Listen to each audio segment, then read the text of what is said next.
तो यार आज की वीडियो में हम कवर करने वाले सोलो लेवलिंग के सीजन 2 के एपिसोड नंबर 1 को। तो वीडियो काफी ज्यादा इंटरेस्टिंग होने वाली है, तो वीडियो को लाइक एंड चैनल को सब्सक्राइब करना मत भूलना। तो वीडियो को स्टार्ट करते बिना किस देरी के।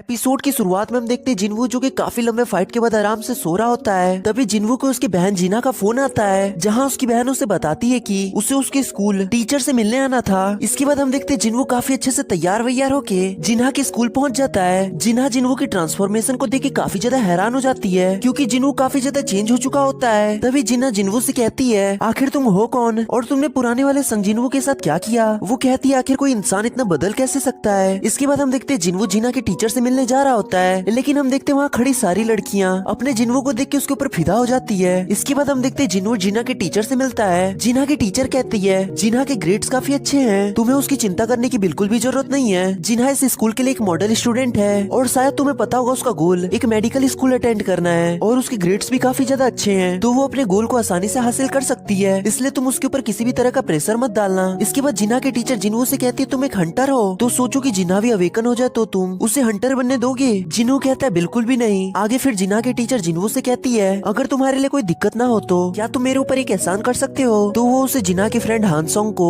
समझाने के लिए कहती है। तब इसके बाद हम देखते जिनवू उस लड़की से मिलता है और ये वही लड़की है जिसको कि हमने सीजन 1 में देखा था। ये लड़की जिनवू और यूजिनू के फेक टीम का मेंबर थी। तभी हान कहती है मुझे नहीं पता टीचर ने तुमसे क्या कहा है, पर मैं बिल्कुल भी स्कूल नहीं जाऊंगी और न ही मैं हंटिंग को रोकूंगी। तब इस पे जिनवू कहता है हे तुम एक ई रैंक हंटर हो ना, तो तुम उससे ज्यादा पैसे नहीं कमा सकती और मुझे पता है तुम हमारे स्ट्राइक टीम की वजह से कुछ पैसे कमा चुकी हो, लेकिन वो बस एक ही बार के लिए था। तब इस पे हान कहती तुम मुझे यहाँ लेक्चर देने आए हो तो तुम वापस से घर जा सकते हो और तो और तुम भी तो एक ई रैंक हंटर ही हो। तब जिनवू कहते हैं मैं तुम्हें यहाँ पर रोकने नहीं आया हूँ बल्कि कुछ दिखाने आया हूँ, तो तुम चलो मेरे साथ। तभी इधर सीन शिफ्ट होता है। हम देखते हैं डोंगसो जिनवू और यूजिनू को ढूंढते हुए कोरिया आ जाता है और वो अपने भाई की मौत का बदला लेने आया होता है। हम देखते हैं डोंगसो का स्वागत करने के लिए वहाँ पे हंटर एसोसिएशन से वो जिनचुल आया होता है। तभी जिनचुल डोंगसो से पूछता है आप कब तक यहाँ पर साउथ कोरिया में रुकने वाले हो। तब इस पे डोंगसो कहता है मुझे वैसे भी ये कंट्री पसंद नहीं है, इसलिए जैसे ही मेरा काम यहाँ से खत्म हो जाएगा मैं यहाँ से जल्दी चला जाऊंगा। फिर इसके बाद जिनचुल कहता है तुम अपने देश से गद्दारी करके अमेरिका जाके बस गए और अब तुम कोरिया वापस आए हो, तो इसका मतलब ये जरूर जिनवू और जिन्हो से रिलेटेड है। क्यों मैं सही हूँ न डोंगसो। तब इस पे डोंगसो कहता है जब तुम्हें इसके बारे में पता है तो तुम मुझसे क्यों पूछ रहे हो, क्या तुम मुझे यहाँ रोकने आए हो। इस पे जिनचुल कहता है मैं तो बस अपना यहाँ पर काम कर रहा हूँ। इसके बाद सीन शिफ्ट होता है। हम देखते हैं हंटर एसोसिएशन का चेयरमैन गो कहता है तो अब उन मॉन्स्टर्स के पंख भी आ चुके हैं। तब इस पे एस रैंक हंटर चॉयजोंग कहता है यहाँ पर असली दिक्कत तो ये है उनकी बॉडी हमें समुद्र में मिली है। तब इस पे चेयरमैन गो कहते हैं क्या तुम ये कहना चाहते हो कि अब वो मॉन्स्टर उड़ सकते हैं। चॉयजोंग कहता है हाँ बिल्कुल, पर वो इस समय थोड़ी डिस्टेंस तक उड़ सकते हैं, लेकिन उन्हें यहाँ पर पहुँचने में ज्यादा टाइम नहीं लगेगा, तो फिर हमें इस चीज के ऊपर जल्दी से जल्दी कोई एक्शन लेना चाहिए। तब इधर सीन शिफ्ट होता है। हम देखते हैं जिनवू हान को लेके गेट के पास पहुँच जाता है और हमें पता चलता है वो एक सी रैंक गेट होता है और उस गेट के राइट्स व्हाइट टाइगर गिल्ड के होते हैं, जहाँ पर वो लोगों को ट्रेनिंग के लिए लाए होते हैं और जिन्होंने भी मैनेजर आन के साथ मिलके हान की ट्रेनिंग की बात की होती है, जिस वजह से वो लोग भी व्हाइट टाइगर गिल्ड के साथ उस गेट में एंटर करने वाले होते हैं। आन फिर जिनवू को उस गेट के बारे में बताता है। वो एक सी रैंक गेट है जिसमें की एक ए रैंक और साथ में 4 सी रैंक के हंटर हैं और इस टीम को ए रैंक हंटर किमचुल लीड करेगा। तभी जिनवू अपने मन में सोचता है चलो अच्छा है कि इन हाई रैंकिंग हंटर्स के साथ काम करने के बाद हानसोंग को भी अंदाजा हो जाएगा कि वो कितनी कमजोर और पावरलेस है इन डेंजन्स में, और उसे इस चीज का पता चलेगा तो वो अपने आप ही पीछे हट जाएगी। तब इसके बाद वो सभी लोग उस गेट में एंटर करने लग जाते हैं। हम देखते हैं जिनवू जैसे उस डेंजन में एंटर करता है उसे फील होता है इस डेंजन में कुछ तो गड़बड़ है, और तभी हम देखते हैं अचानक से वो सी रैंक का गेट एक रेड गेट में बदल जाता है। तभी हम देखते हैं जिनवू हान को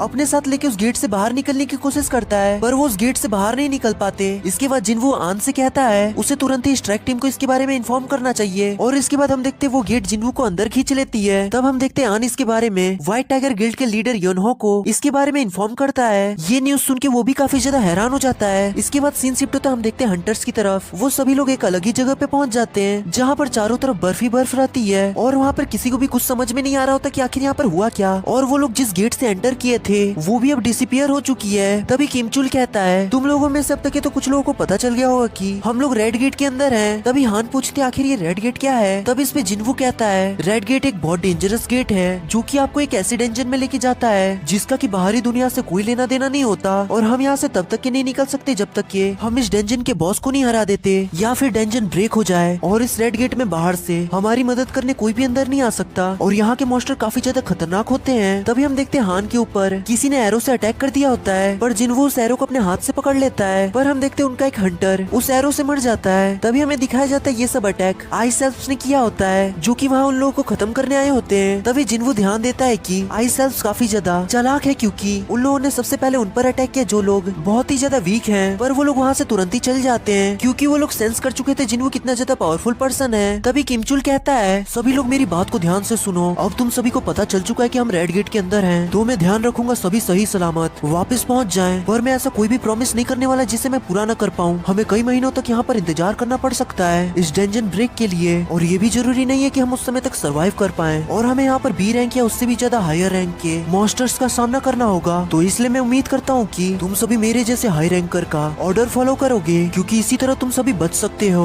और मैं एक साथ सभी को कमांड नहीं दे सकता, जिस वजह से हम सभी दो ग्रुप्स में बटेंगे ताकि हम सभी लोग आसानी से सरवाइव कर सकें। तो इसलिए जो जिंदा रहना चाहता है वो मेरे साथ चलो। तब इसके बाद हम देखते हैं व्हाइट टाइगर गिल्ड के सारे मेंबर्स किमचुल के साथ जाने लगते हैं, और हम ये भी देखते हैं किमचुल सी रैंक या उससे कम रैंक वाले हंटर्स को अपने साथ चलने से मना कर देता है, क्योंकि किमचुल को लगता है कि अगर उन्हें जीना है तो उन्हें उन लोगों को अपने साथ लेके नहीं जाना चाहिए जो उनके काम नहीं आ सकते, क्योंकि उस जगह का एक दिन बाहर की दुनिया के 1 घंटे के बराबर है। तो किसी को भी नहीं पता कि वो लोग आखिर कब इस रेड गेट से आजाद होंगे, जिस वजह से वो किसी भी कमजोर को बचाने का रिस्पॉन्सिबिलिटी नहीं ले सकता। पर हम देखते हैं वहाँ एक बी रैंक की हंटर किमचुल की टीम को छोड़कर जिन्वो की टीम को ज्वाइन कर लेती है, जिसे देखकर किमचुल सोचने लग जाता है आखिर ये कर क्या रही है, कहीं इसे इन पर तरस तो नहीं आ रहा है। लेकिन बात कुछ और थी, क्योंकि इस बी रैंक की हंटर ने रियलाइज कर लिया था कि जो एरो किमचुल देख भी नहीं पाया था, उस एरो को जिन्वो ने काफी आसानी से अपने एक हाथ से रोक लिया था, और उसे ये भी पता चल गया था कि जिन्वो कोई मामूली हंटर नहीं है, क्योंकि जितना वो दिख रहा है वो उससे कई ज्यादा स्ट्रॉन्ग है। फिर उन लोगों की टीम 2 हिस्सों में बट जाती है, और वो दोनों टीम अपने अलग अलग रास्ते चल जाती है। हम देखते हैं किमचुल अपनी टीम खुले रास्ते में लेके चल जाती है, और वहीं जिन्वो अपनी टीम जंगल के रास्ते लेकर चल जाता है। पर इसके बाद आगे जाकर किमचुल को पता चलता है कि वो एरिया आइस बियर्स का है, और जिस जगह पे जिन्वो की टीम जा रही है वो इलाका आइस बियर्स का है, तो उनका सामना आइस बियर से होना तो पक्का है। तभी किमचुल को इस बात की हैरानी होने लग जाती है कि उनके ग्रुप में एक बी रैंकर और एक सी रैंकर था, तो उसे ऐसा क्यों लगा कि वो ई रैंकर उस ग्रुप का लीडर है। तभी हम देखते किमचुल की टीम पर आइस बियर्स अटैक कर देते हैं, और हम देखते किमचुल उनमें से एक आइस बियर को बीच से काट देता है, जिससे कि बाकी के आइस बियर्स अग्रेसिव हो जाते हैं और वो उन सभी पर अटैक कर देते हैं। तभी सीन शिफ्ट होता है, हम जिन्वो और उन सभी को देखते हैं। तभी पार्क नोटिस करती है कि वहाँ पर पेड़ों पर आइस बियर्स के पंजों के निशान थे, और वो बताती है अगर हम इससे आगे बढ़े तो हमारा सामना आइस बियर से होना तय है। तब इस पे जिन्वो कहता है इसीलिए तो हमें इसी रास्ते से आगे बढ़ना चाहिए, ताकि हमें केवल आइस बियर्स का सामना करना पड़े, ना कि आइस एल्फ्स का। तब इस पे पार्क कहती है हाँ तुमने सही कहा, मैंने तो इतने आगे का सोचा भी नहीं था।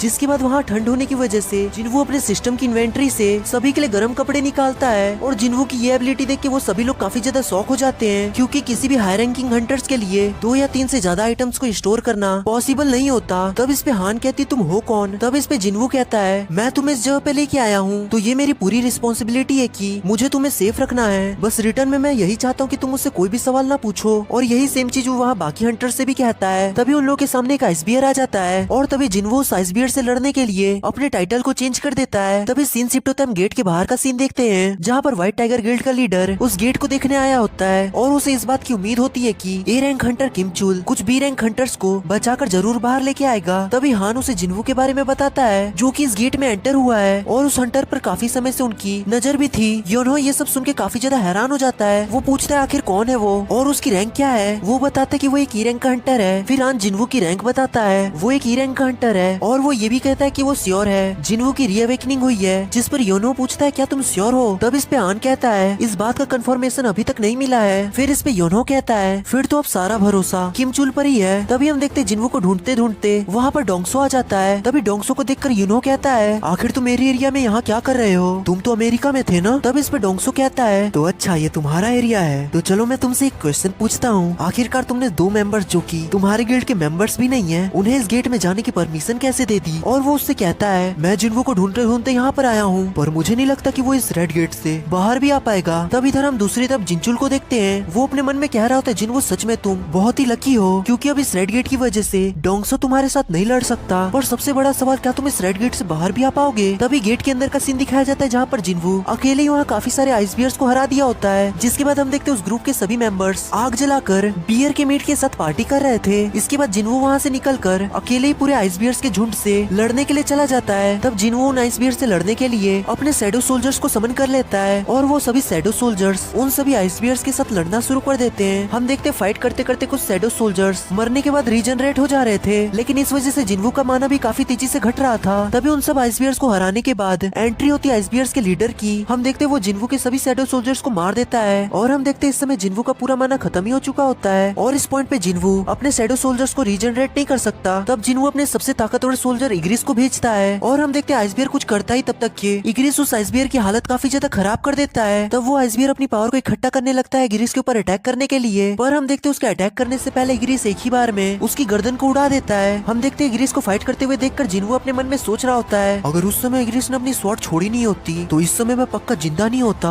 ये तो इस समय मुझसे भी कई ज्यादा स्ट्रॉन्ग है। तभी इधर सीन शिफ्ट होता है, हम इधर किमचुल को देखते हैं। हम देखते उसके सारे टीम के मेंबर्स खत्म हो चुके हैं और उसे समझ में नहीं आ रहा होता है कि आखिर ऐसा कैसे हो गया। पर तभी उसके सामने एक आइसेल्फ आकर उसके टीम के एक मेंबर को काफी ब्रूटल तरीके से मार देता है, जिस वजह से किमचुल वहाँ से चीखते हुए भाग जाता है और इसी के साथ ये एपिसोड यहीं पर एंड हो जाता है। तो बस यार आज के लिए इतना ही, और अगर तुमको ये वीडियो अच्छी लगी हो तो वीडियो को लाइक एंड चैनल को सब्सक्राइब करना मत भूलना। तो फिर मिलते हैं ऐसी कोई इंटरेस्टिंग वीडियो में। Bye bye, sayonara.